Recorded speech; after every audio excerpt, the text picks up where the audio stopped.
ఈ విధంగా అడుగుతున్నారు స్వామి. మరి మానవులు లోకోత్తరమైనటువంటి జీవన విధానంలో మరి వాళ్ళు అత్యంత వైభవంగా లక్ష్మీ అనుగ్రహం కోసము ఏ విధమైన వ్రతాన్ని అనుసరిస్తే వారికి పుత్ర పౌత్ర సౌభాగ్యములు, ఆరోగ్యము, ఈ అష్ట ఐశ్వర్యాలు కలుగుతాయో అది తెలియజేయండి అని అన్నారు. దానికి చక్కగా ఆ స్వామివారు చెప్పతొడగసాగారు. పూర్వం జరిగిన వృత్తాంతాన్ని తెలియజేస్తానని.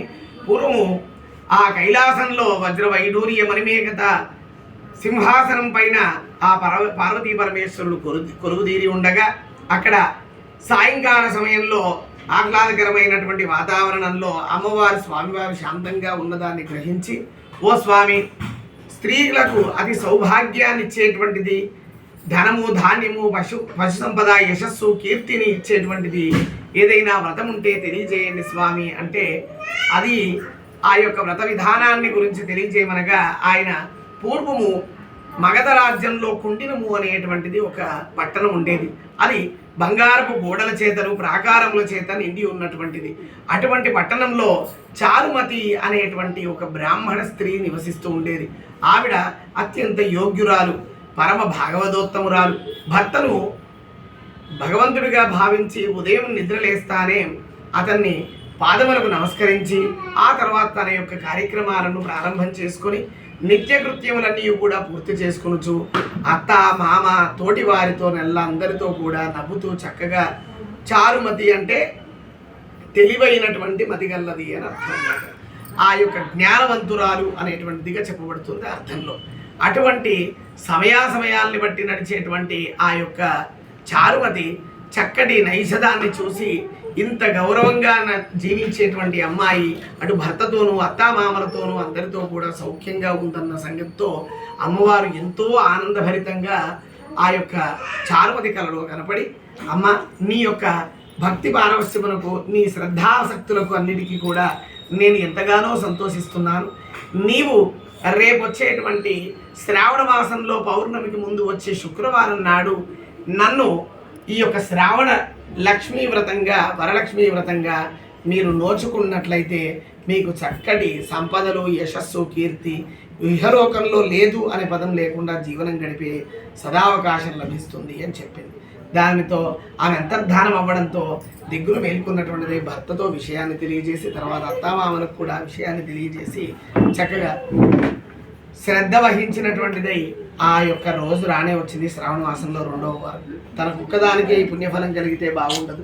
ఎందుకంటే ధనం తన ఒక్కదానికి ఉంటే మిగతా వాళ్ళందరూ లేదు అని బాధపడతారు. కనుక అందరూ యశస్వంతులు అవ్వాలి అన్న ఉద్దేశంతో చుట్టుపక్కల వారిని అందరినీ కూడా పిలుచుకొని వచ్చి ఆ వ్రతాన్ని సామూహికంగా ఆవిడ చక్కగా నిర్వహించిందట. ఆ నిర్వహించడంతో ఆమె అత్యంత వైభవంగా నిర్వహించినటువంటి ఆ కార్యక్రమంలో ప్రాతకాలం మరి ఆ విధి విధానాలు ఏ విధంగా చేసింది అని అంటే, చేయవలసినటువంటి స్థలాన్ని గోమయం చేయడానికి 5 రకాల చూర్ణములతో ముగ్గులు పెట్టి దానిపైన పీటను వస్త్రములు పరిచి నూతన వస్త్రము పైన ధాన్యములు పోసి చదునుగా పరిచి కలశములు యథాశక్తి వెండి, రాగి, ఇత్తడి, తుదకు మట్టితోనైనా లోహత్వం ప్రకటించే కలశమును ఏర్పాటు చేసుకుని కలిగినటువంటి వారు బంగారాన్ని, లేనటువంటి వారు పసుపు కొమ్మునైనను ధరింపజేసి వరలక్ష్మీ వ్రతంగా వరలక్ష్మీదేవిగా భావన చేసుకుని అమ్మవారిని చక్కగా అనుష్ఠించుకొని నమస్కరించుకున్నవాళ్ళు. ఆ విధంగా చేసినటువంటి ఈ వ్రతానుష్ఠానము పూర్తవ్వగానే ఆ తోరగ్రంథిని చేతికి భర్త చేత కట్టించుకొని అటుపైన వ్రతకథలన్నీ విని శ్రద్ధగా అమ్మవారికి ఆ యొక్క హారతులు ఇచ్చిన తర్వాత ప్రదక్షిణాలు చేసేటప్పుడు మంగళహారతి అనంతరం ఇచ్చేటువంటి ప్రదక్షిణాలలో మొదటి ప్రదక్షిణ పూర్తి చేసే సరికల్లా రజితమైనటువంటి నగలు అనగా వెండి నగలు 5 రకాలైనటువంటి ఆ రోజుల్లో కాళ్ళకు ధరించేవాడు. ఆ 5 రకాలైనటువంటి నగలు కాళ్ళకు ఆమెకు సంప్రాప్తించాయట. 2వ ప్రదక్షిణం పూర్తయ్యే లోపుగా నడుముకు కావలసినటువంటి వజ్ర వైడూర్యములతో కూడిన నగలను, తరువాత చేతికి కావలసిన కంకణాభరణములన్నీ కూడా వచ్చాయట. 3వ ప్రదక్షిణం పూర్తయ్యే లోపుగా మనకు ఈ కేయూరాది అంటే 7 వారాలకు సంబంధించినటువంటి నగలు ఏవైతే ఉన్నాయో అవన్నీ కూడా అందరికీ చేకూరాయట.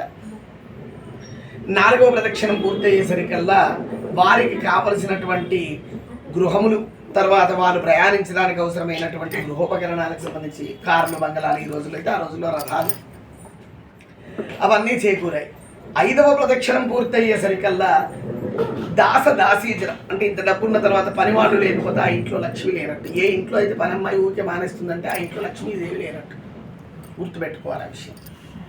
అంటే అది రాగానే కాస్త దాన్ని టీ పెట్టియాలి. ఎలాగో పని మనిషి ఉంది కదా అని చెప్పేసి పూట వాడు పడేయకూడదు. కప్పు కాఫీలు అవి ఉన్నాయనుకో నాటికి కడుక్కోవాలి.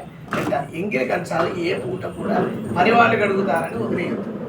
ఎంగిలి కంచాలు ఉన్నాయి, ఒకసారి నీళ్ళు పోసేసి పెట్టేసి పెట్టాడు. ఆ తోముకోవడం అది తోముతారు. మీరు సబ్బెట్టి చేసే పనులు కాకుండా మురికి లేకుండా చూసుకుంటే ఆ ఇంట్లో లక్ష్మి ఉంటుంది. అందుగురించి కడిగి నీళ్ళల్లో వచ్చేసి ఈజీగా అయిపోతుంది కనుక ఆవిడ కూడా రోజు అమ్మగారింటికి 2 పూటలు వచ్చేసి కడుగుతాను అనేటట్టుగా రావాలి. అది లక్ష్మీ స్వరూపం. ఆ దాసదాసీ జనం కూడా 5వ ప్రదక్షిణ పూర్తి అయ్యేసరికల్లా రావడంతో అదంతా కూడా నీ యొక్క వ్రత ప్రభావం వల్ల మేమందరము కూడా ఇంత వైభవంగా ఇంత ధనాన్ని పొందాము అని అనగానే ఇదంతా కూడా అమ్మవారి అనుగ్రహం వల్ల కలిగింది కనుక విడవక ప్రతి సంవత్సరంలో ఈ వ్రతాన్ని ఆచరించాలి అన్న నియమావళిని అనుసరించి ప్రతి సంవత్సరం కూడా ఆ యొక్క శ్రావణ పౌర్ణమికి ముందు వచ్చేటువంటి రోజున ఈ వ్రతాన్ని ఆచరించడం అనేది ప్రారంభమయ్యింది.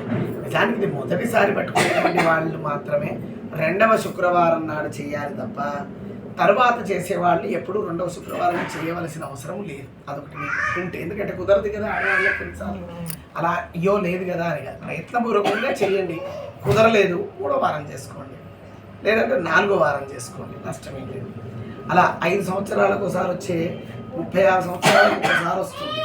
ఇవాళ అంత విశేషమైన రోజు శుక్రవారం కనుక అంత విశేషమైనటువంటి రోజున మనం ఈ వ్రతాన్ని ఆచరించుకుంటున్నాం కనుక ఆ యొక్క దేవదేవి దివ్యాశిస్సులన్నీ కూడా మనకు ఉండాలని కూడా ఆచరిస్తూ ఉన్నాం. ఇది వ్రతకథాయాం సమాప్తః. జై బోలో వరలక్ష్మీ మాతాకి జై.